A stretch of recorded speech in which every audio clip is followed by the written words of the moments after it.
Ladies and gentlemen, welcome back to the show. You're in the middle of a 3-part UFO whistleblower series. This is part 2. Today we have DC Long, an Army combat veteran who witnessed a hovering monolithic structure in an underground facility on an Army base. Ladies and gentlemen, if you like what you see, please like, comment, and subscribe to the channel. Go to Spotify and Apple Podcasts, leave us a review. And for those of you that are content creators, we've seen you guys pulling our content off of our episodes, and we really appreciate it. We made it easy on you. There's a link below. It's got hundreds of raw reels that you can take, download for free, make your own content out of it, monetize it, make money. All we ask is you tag the show. Love you all. Enjoy the content. See you soon. DC Long. Sean. Welcome to the show, brother. Pleasure to meet you. So, we met also at Dr. Greer's conference in DC with the Whistleblower Conference. And I just want to say it's an honor to have you here. I know it takes a lot of courage to come out and talk about what you're talking about after so long. And we're here to get your testimony of what you saw out to the public. What are your goals? It's an honor to be here, first of all. We spoke earlier downstairs. It can't be pushed further. I mean, you have to give yourself more credit because I wouldn't be alive. I wouldn't be sitting in this chair if it wasn't for you. If it wasn't for the people that you've had on before. When I had no strength left, I just happened to come across it. And, you're the reason I'm here just as much. So my goals reflect your goals. I'm glad you are here. And I'm glad the show helped you. It's helped a lot of people. And I said it before, I'll say it again. One of the main things we do here is we want to bring hope, especially to vets, overcoming all the trauma that has gone on for the past 20 years. And it will come again, and document history, tell truth, expose corruption, and again, bring hope. And you're a perfect example of that hope. So thank you for saying that. I appreciate it. But now, before we get too sentimental here, I want to give you an introduction. So DC Long, you're in the DC Long, you're in the U.S. Army, Fort Bragg, North Carolina. 1997 to 2013 was your service, medically retired from injuries received from a combat jump. Your father was a government contractor also at Fort Bragg. And you had a encounter with what we call monolithic slab hovering off the ground at range 19 at a secret underground bunker. And so we're here to document that testimony. Before we get started, everybody gets a gift, even you. And here you go. Thank you. The only thing I brought you was me. That's all right. That's more than enough. You're what it's all about. Thank you so much, man. That means a lot. You're welcome. You're welcome. So those are Vigilance League gummy bears. Is it legal? They are legal in all 50 states. We actually got an email once. And somebody sent us an email, and they said, "Man, I'm on my 3rd bag, and I still don't feel anything." I was like, dude, you're not supposed to feel anything. They just taste good. But that's awesome. Yeah. But so we're here to get your eyewitness account on what happened on that day. When was that? When did this happen? That happened in 2011. At the end of 2010, beginning of 2011, when I was still in Fort Benning, Georgia. Were you still active? Yes, I was. And incidentally, it had nothing to do with my military career. Anything that I did in service had absolutely nothing to do with it, in the sense that, as you said, my father was a government contractor. And on occasion, I had a 30% stake in the business. So he would ask me to help him out whenever I could. So I took leave. I came back down to Carolina to help him out. That day, the day in question, he was in the 18th Airborne Headquarters, G5 War Room. What he was doing there, I didn't ask. He didn't tell me. But that's where I met him. He told me that we were going to get an escort from JFK Warfare to take us over to a place called Range 19. Is it thundering outside? It is. Okay. I didn't know if you'd set me up. But where was I? I apologize. You got selected to go to Range 19. Yes, sir. Yeah, they called us. He called me up, said that we had an escort coming from JFK Warfare to meet us and take us to a place called Range 19. Just real quick, what was your dad's business as a contractor? It was turnkey. Originally, it started out doing residential and commercial construction from the monolithic slab to turnkey. Everything was subcontracted in-house. So it's whatever you needed, as long as you had plans. It was construction. Right. That was the main purview. Just Why do you think you guys got selected to do this? Well, as long as my dad was there, he's always had hunting land in North Carolina.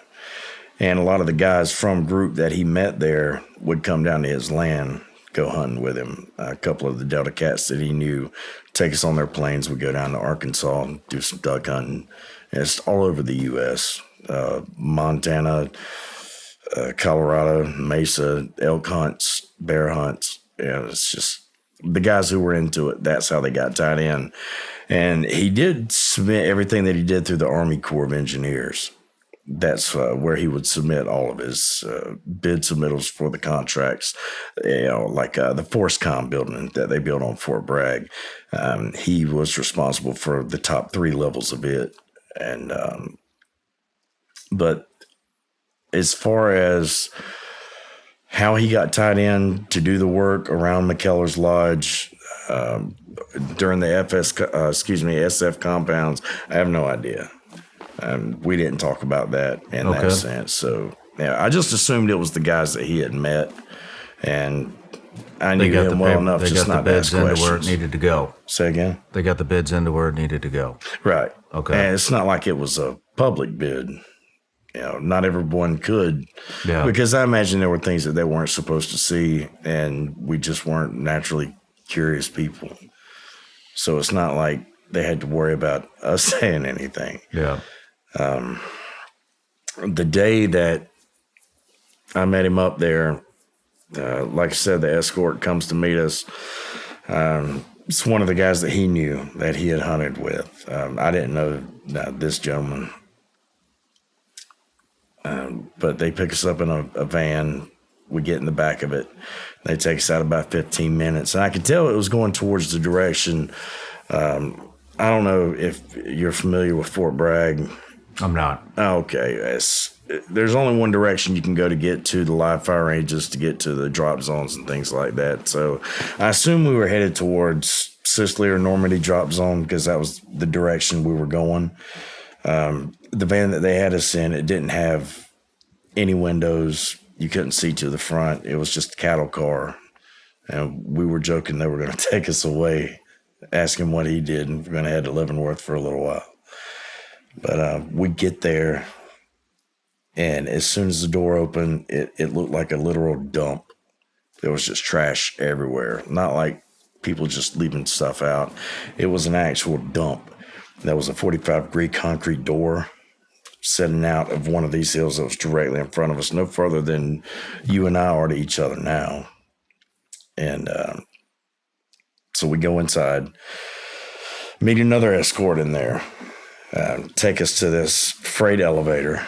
We get in there, 2 series of buttons, didn't have any writing on it. One of the guys looks at my dad as saying to both of us, keep your head down, your eyes on the heels of the man in front of you, or you'll be shot. And we kind of started giggling because, at least I knew one of the guys was one of his buddies, people that he used to hunt out with. And the other guy, I recognized him as the guy who we'd went hunting with before. I knew later on that they were both Delta operators. If they were still active, I have no clue. Do you know their names? I do. Do you want No, to say their names? absolutely not. Okay. And I'll tell you later why. But yeah, hell no. So you're seeing familiar faces, which makes you comfortable, Right. And you don't realize how. The shitstorm I just stepped into? Yeah, absolutely not. What exactly were you guys there to do? What he told me was that we were going down below ground to set up a shoot house. Okay. An indoor live fire range that was going to be underground. Nothing new. Again, yeah, I didn't think anything of it. We had done other shoot houses before with the open tops that can be viewed from above. Mm-hmm. With a catwalk. So it didn't Even phase you. It was just another day at work. Okay. And I was just there to help him out. But we get down, the doors open, and the first thing I see are these personnel connexes off to my right, the smaller ones, not the larger ones that you see scattered around, or like the ones you'd see on a big rig carrying around. These were the small ones. You would throw your personal gear in to go before you get shipped overseas. Mm-hmm. And as soon as I looked past them, I could see this giant monolithic slab just sitting there. At first, it didn't, once again, it didn't set off any alarms. I didn't think much of it, but the closer we got to it, I could feel this intense vibration. But you couldn't hear anything. It was dead silent in there. The loudest thing was the footsteps that I could hear. And what did the vibration feel like? It felt like being at a concert, standing next to one of the speakers, and without the bass the noise, just permeating through your body without the noise. There was zero noise. Zero. Just vibration. Absolute zero. I could still hear myself breathing over this, but inside, it was such a strange feeling to have. So the closer I got, I was like, well, I got to check this out. So I go down to one knee, faking I got to tie my boots. And then I glance up underneath it, and there's absolutely nothing underneath this damn thing. Nothing holding it up whatsoever. What did the slab look like?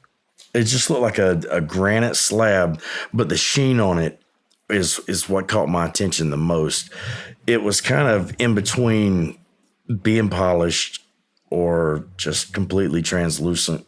There was something behind it, but you could tell it had a smooth surface to us. And the only lights that were on in that hangar that we were in were directly over our head where we were walking through that walkway.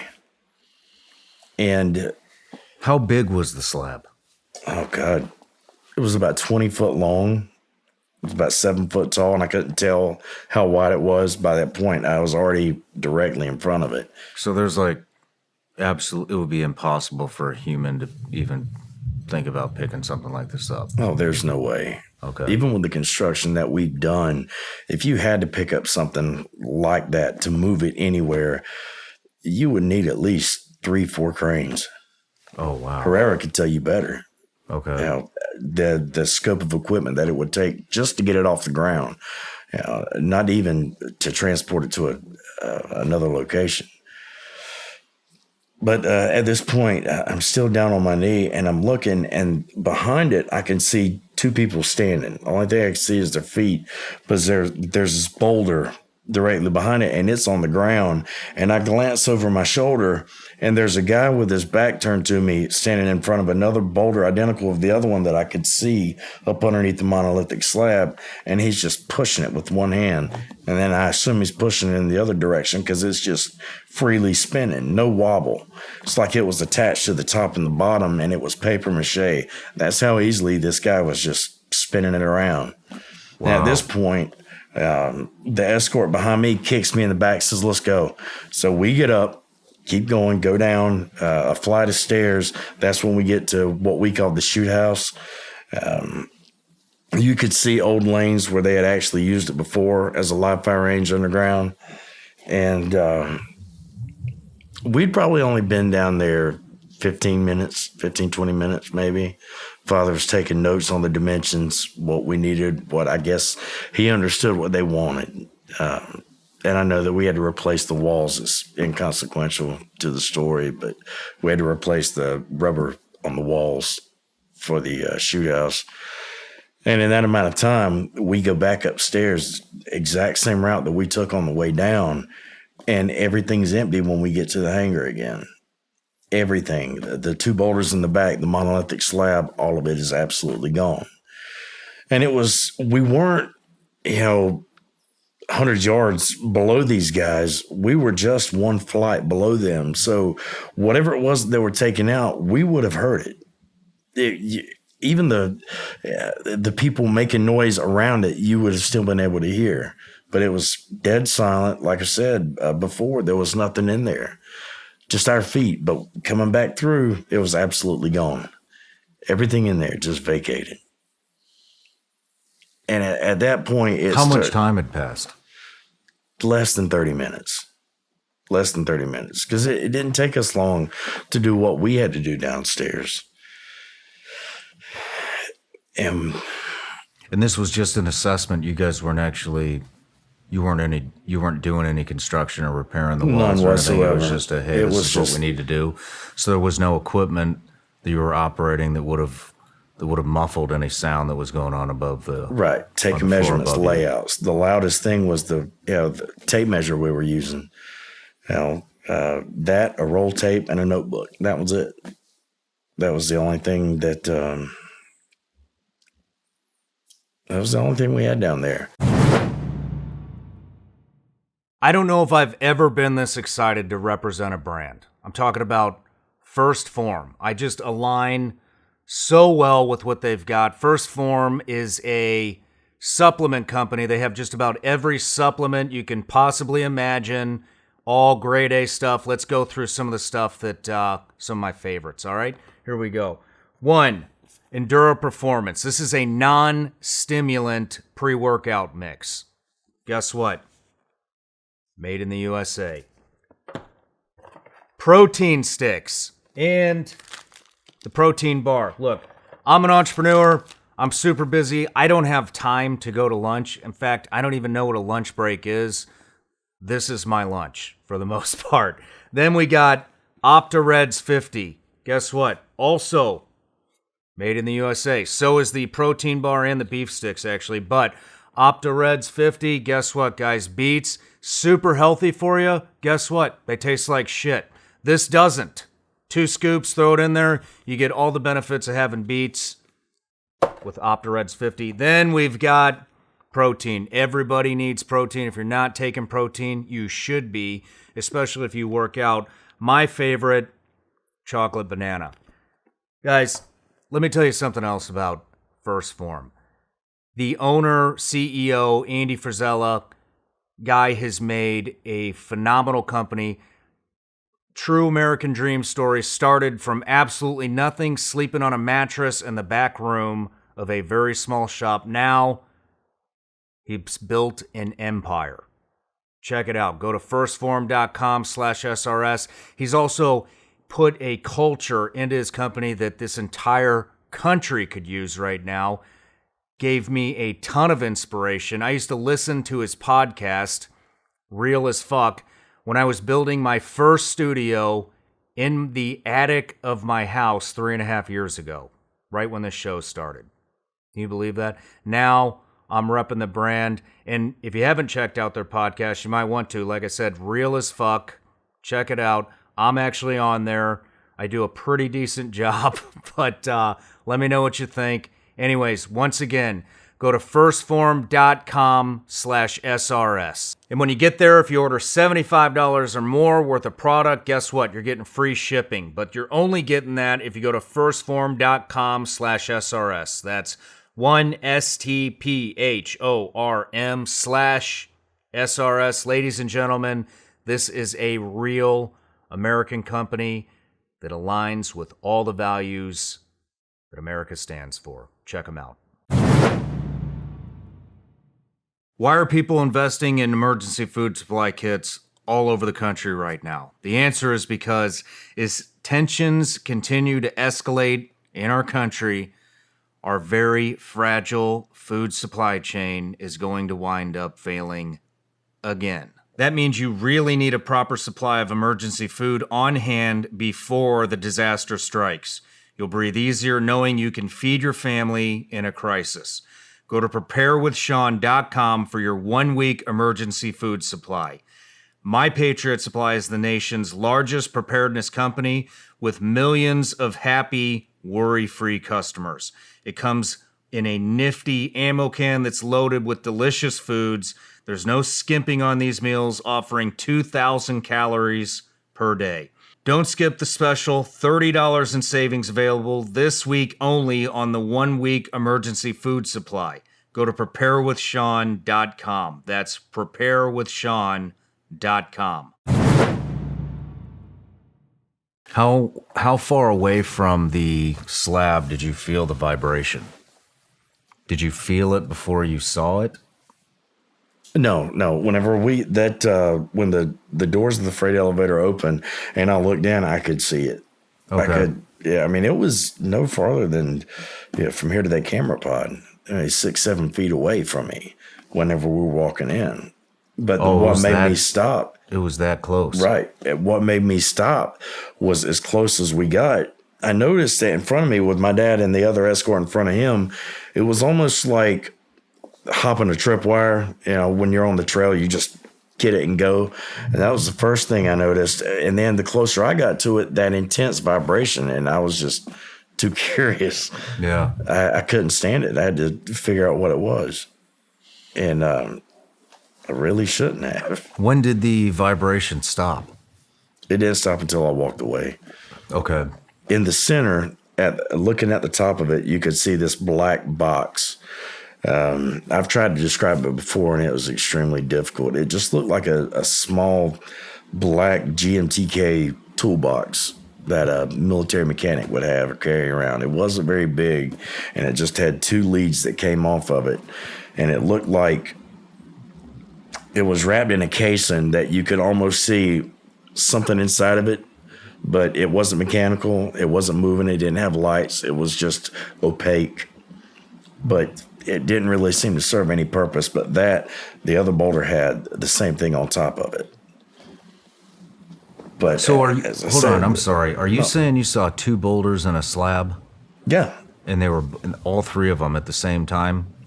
The slab itself, the monolithic slab, it was about 12 to 15 inches off the ground. Okay. And whenever I knelt down to tie my shoes, I could look through it, and I saw the first boulder that I noticed, and it was just sitting on the ground. Okay. And then I glanced back, and that's when I saw the other boulder that had the same black box on top that was being moved around. And that was levitating? Yes. So one boulder was levitating, 1 slab levitating, 1 boulder on the ground. Correct. Okay. Did the slab have a black box anywhere near it? The monolithic slab? Yeah. It did. It did? Where was that located? It was on the top near the center where I was feeling most of the vibration. It was like the closer I got to it, that's where it was the most intense, at the center of the slab, where that box was on top of it. Okay. Keep going. And after that, we go back upstairs the way we came, like I said. We get out of the door to leave.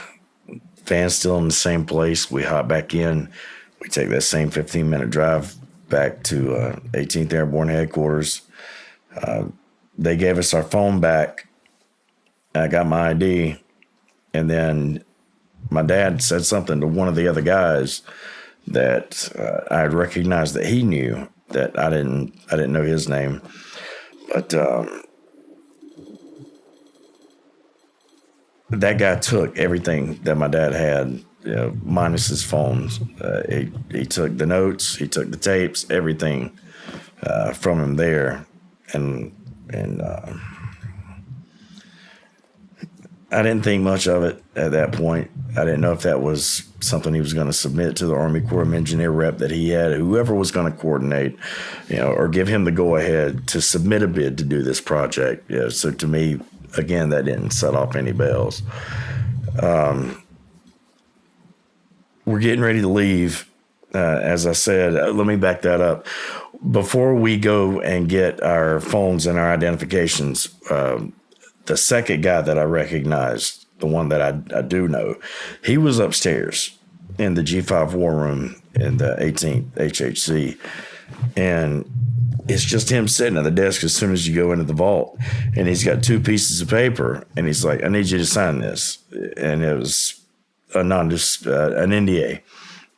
And I was like, fuck that. I'm not going to sign that. Come on, man. Really? It's like, you know me. I don't give a shit. And my dad just kind of played it off to the same thing. He's like, man, I'm not signing that shit. So that's whenever we leave. At that point, I'm getting ready to go back to Georgia.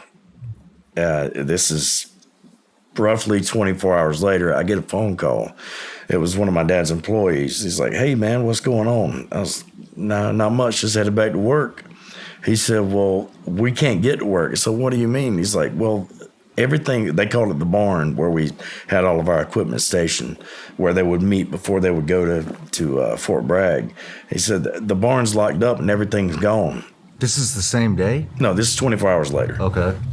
Whenever I'm getting ready to go back home. And I said, well, what do you mean? He's like, well, everything's gone. So I try to call my dad. I can't get up with him. I was like, just stand fast. I'm coming down there. So I get down there, and like you said, the barn's locked up. Everything down there that I could see, I mean, you can still go there to this day. You could see our staging area and how big it was and all the equipment that we had there. It's absolutely barren. There's nothing there. It's all gone. And my dad at the time lived just around the corner from there. I go up there to his house, and the door is kicked in. And like the video I showed you earlier downstairs, I did that to illustrate how close me and my father were. Because just telling the story from this point on, it sounds inconsequential. But like, oh, well, sons and fathers have problems all the time. It's no big deal for bad blood to take over, and just people can be too much like each other, bullheaded, and not be able to communicate. And that's why I showed you that, so you could see what kind of, I mean, I've called the damn guy my hero because he was. But I get in there, and my dad's sitting at his couch.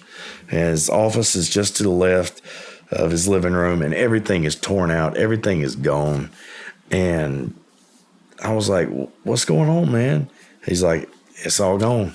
I was like, do you think this had something to do with Range 19? And he stood up, that man you saw, and he said, don't you ever fucking mention that name to me again. And that was the last time that I got to spend any time face to face with my daddy.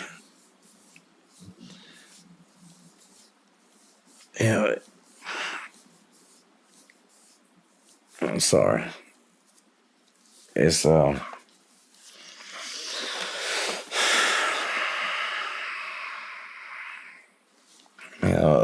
life, a business, everything that we built together, and I got no answers.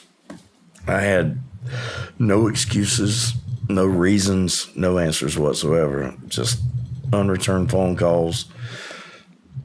The few times I ever did get a chance to speak to him, it was only my voice being heard. He'd just hang up on me. He'd hang up on you. Yeah. I didn't, my God, it wasn't until 2021 that I got to see him again. I didn't get to. He would just refuse to see you? Yeah, absolutely. And it made me wonder, what could somebody threaten you with to make you turn your back on your own child? I don't know how many children you have, but I killed for my country. What in the hell do you think I would do for my babies? And I'm his only son. I'm his legacy. Every loan from the beginning of time to me is, if it stops with me, then that's where it stops. But he gave me that. To us, that was important.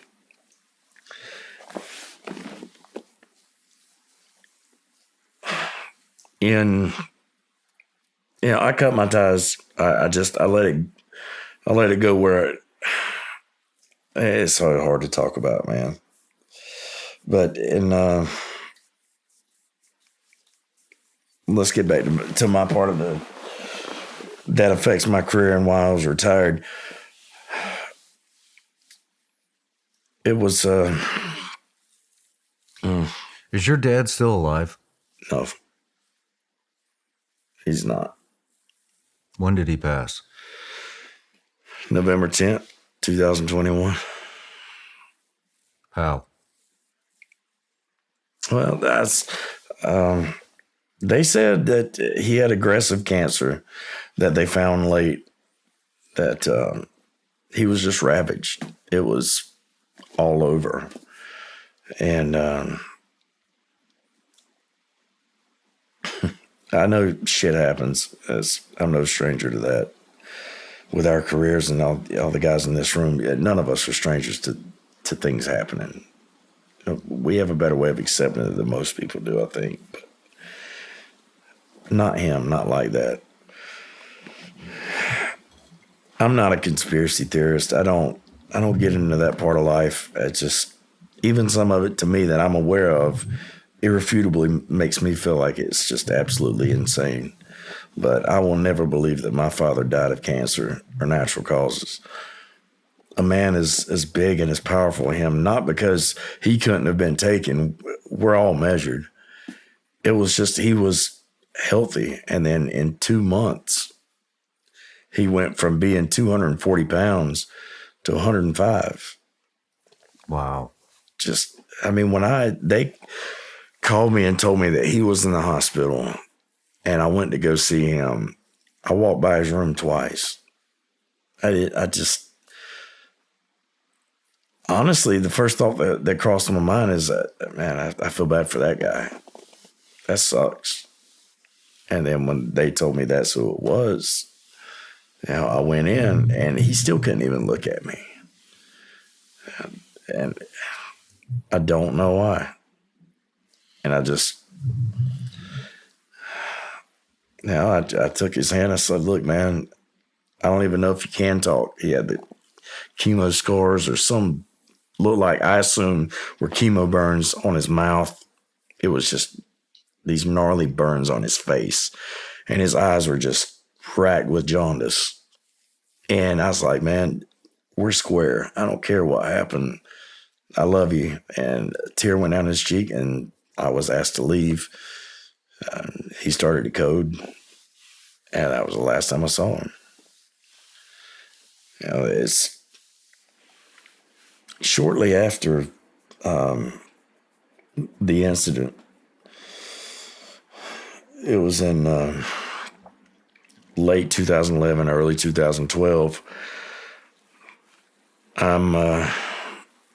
I've already been J&PI kitted out for a combat jump.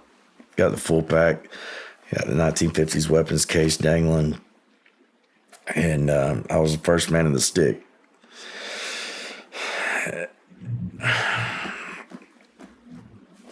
They gave us, told us the 30-second sign.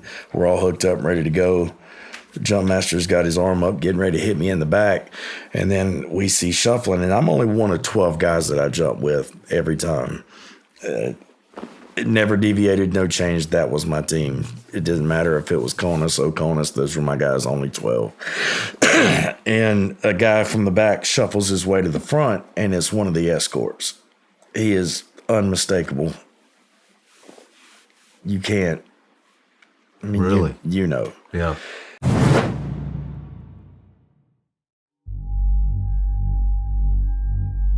Good evening, this is Frank Knight. May I introduce our co-editors for this edition of the Longines Chronoscope? Larry Lasser, CBS News correspondent, and Kenneth Crawford, National Affairs Editor of Newsweek magazine. Our very distinguished guest for this evening is Admiral Richard E. Byrd. Antarctica Treaty of 1959, an agreement signed by 12 nations in which the Antarctic continent was made demilitarized to be preserved for scientific research. What do you think about that? I must say that Admiral Byrd, our guest tonight, is not only our greatest living explorer, but he's been an inspiration to countless Americans. Admiral Byrd, you've been to both the North Pole and the South Pole. Is there any unexplored land left on this earth that might appeal to adventurous young Americans? Yes, there is.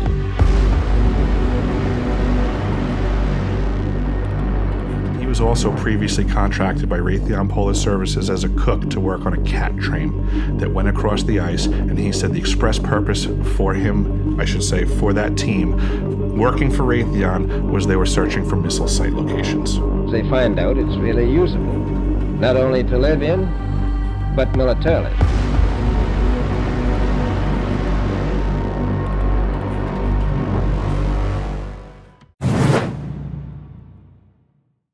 And at first, it just didn't connect with me. It just, I just gave him a, hey, how you doing? And he just winked at me. As soon as John Master's arm came up and the green light's getting ready to go off, no sooner than it hit and I felt his arm coming down, I feel something slap me on the side of the face, and it was a static line. And that man took off out of the aircraft. And when he did, it snapped my neck. And it pulled me out upside down, deployed my combat gear. Long story short, had a complete oscillation, and I just smacked the ground, and I woke up a month later. Career's over. And I'll tell you something else. Do you mean you burned in? Yeah. Your chute didn't. Oh, my chute. What happened? My chute deployed. But whenever I fell out of the aircraft, and I think maybe we were jumping from 800 feet, if I had to guess. That's what it looked like from the horizon. But whenever he hit me going out of the aircraft, and the static line went taut, and it snapped my neck, and I fell out of the craft. I'm not even sure how I fell out, but it deployed my lowering line on the way out. So whenever my canopy did open, it just started a complete oscillation. Okay. I remember looking down and seeing daylight, and just smack, and it was over. You think that was an assassination attempt? I know beyond a shadow of a doubt that it was. And the only reason I tell you that is because when my father died, not even a week after I buried that man, I'm at our new house at the beach. Nobody knew I'd been there. I hadn't even changed my driver's license over. I hadn't even told the VA that's where I'm living.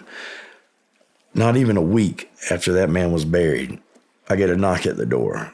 It's that same guy who cut me out of the door. Hands me a note. It said, thinking of you. He's like, hey, sorry about your loss, buddy. What would you do? And Dr. Greer asked me, he said, well, did you feel like they were trying to intimidate you or they're trying to hurt you? Absolutely not. If that was the case, I would have never seen it coming. To me, it just felt like somebody looking you dead in the eye and said, I can touch you anytime I want. And then everything started flooding back, and that's what led us to here. I wrote out that entire story to Dr. Greer. You fell out, and it was a week after you buried your old man, you said? Or the day after? I'm sorry. Whenever he showed up? Yes. That was a week after I buried my father at Rudy Maris Cemetery in Dublin, North Carolina. Nobody knew I was there. Nobody. So this is 2021. Yes. Just a couple of years ago. Yes. And this happened, when was the accident? When was the assassination attempt? 2011, 2012. Did you recognize him I've got it written immediately? down everywhere. It's so hard to remember. That's when I got this. Yeah. And ever since then, it's just been fuzzy. And that's what led us to this. That scared me so damn bad that I had decided I wasn't suicidal. Please don't get me wrong. I was not depressed. I just felt like at that point that it's not about me. I've got my children. If something happens to them, it's my fault. So I figured if I quietly recuse myself, who's going to know better? What's it going to matter? My story's over. Get to see my dad again. And hopefully save my kids from this bullshit. Because everything changes. It's one thing when you lose your brothers. It's one thing when you lose your family. But if you worried about losing your children, that's taking it to a whole nother level. Yeah. You know, just because we choose to be peaceful at this point in our lives does not mean that we forgot how to be violent. I'll take the whole damn world down to protect those kids. And I know you would do the same for yours. Yeah. But what stopped me was you. Are you in contact with your mom? No. Is she alive? She's alive. Was she still married to your dad when he passed? No. Was she still married to your dad in 2011 when this happened? When you witnessed the monolithic slab? No. No contact? No. And unfortunately, I remind her a lot of my father. And it's nothing against her. We still have a great rapport. I mean, I'm 43 years old with everything I've been through. I still blow my mama a kiss whenever I leave her. It's not like, you know, we did the same thing my dad did. It's just I know how painful it was for her to lose him and hearing me speak. You know, we have the same eyes. Do you guys ever talk about this? No. Was there any communication from your dad to your mother that you're aware of? The only way regarding she's the going to event? know about any of this is by watching the podcast. Okay. All right.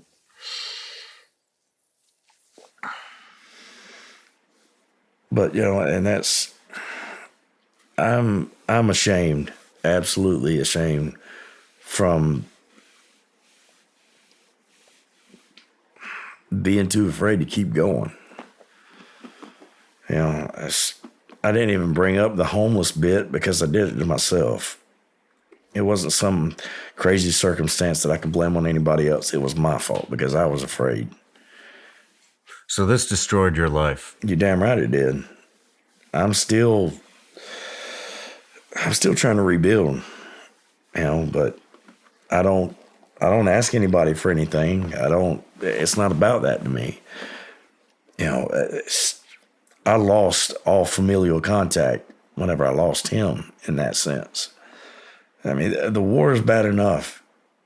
Watching your brothers go through what you feel like you should have went through. You know, I can't speak for everybody, but survivor's guilt tears me up every day. Now, if there's one thing I hate myself for, isn't not trying. It's just not giving enough. I can't. The names I say at night when I go to sleep, the men that I think about, I miss them so damn bad because those guys, I knew that they would die for me. Some of them did. And the one safety net that I had here was him. When you went to, it was just you and your old man that went to Range 19 that day? Or were there any other, did you guys have any workers with you? No. Just you and your dad? Just he and I. Why are you coming forward? Why are you coming forward to educate the public about what you saw that day? Same thing I said at the press conference. I'm damn tired of doing nothing. You know, I couldn't take losing my career. I'm fine with that. I didn't think I was going to do it forever. I'm fine with losing material possessions, but one thing I will not stand for to watch people in this country just hand their freedoms over and think that the government's doing them a favor. Watching my brothers who would rather be homeless than have to deal with the bullshit that got us there in the first place. And it's not because we're afraid. It's because we don't feel like we did enough. We feel like we're just putting our burden on other people, and that's something that they don't deserve. You're willing to die for people who don't even damn like you. To me, that's absolutely fucking insane. But that's just the kind of people that we are. And it wasn't until I heard something that Herrera said, our oath didn't expire. Good damn luck taking this shit off my neck. Right now, somewhere, there's a little kid sitting somewhere across this world, and he's got his grandpa's combat boots, and one day he's going to be old enough to fit in them. And if we sit back and do nothing, if we do not lead by example, they're going to think that it's okay just to be quiet. I think for too damn long, good Americans, it doesn't matter if you're a combat vet to me. It doesn't matter if you didn't shed the same blood that I did. What matters the most to me is good people who believe in the flag. That was sitting over there that so many people died for, the one that was flying over ground zero. The sacrifice, whether it was a false flag or not, that flag is important to me. And I'll be damned if whatever life I've got left, I'm going to sit there and be quiet about it. Because there's a big fight. And if we do nothing, the bad boys are going to prevail. They're going to take over. And I don't think we want that. This world could be so much easier if they would just let it out. But somebody wants to make money off of it. Well, I commend you for your courage, man. That means a ton to everybody that's listening. And I know what that takes. And I want to say, man, I'm sorry about your old man. I'm really sorry to hear about that. And yeah, but he'd be damn glad that you wouldn't let me go all the way. I appreciate that.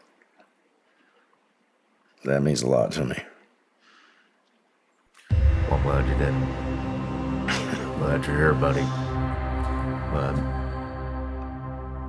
do you have anything you want to say before we end it? Appreciate you. Appreciate you. Thank you.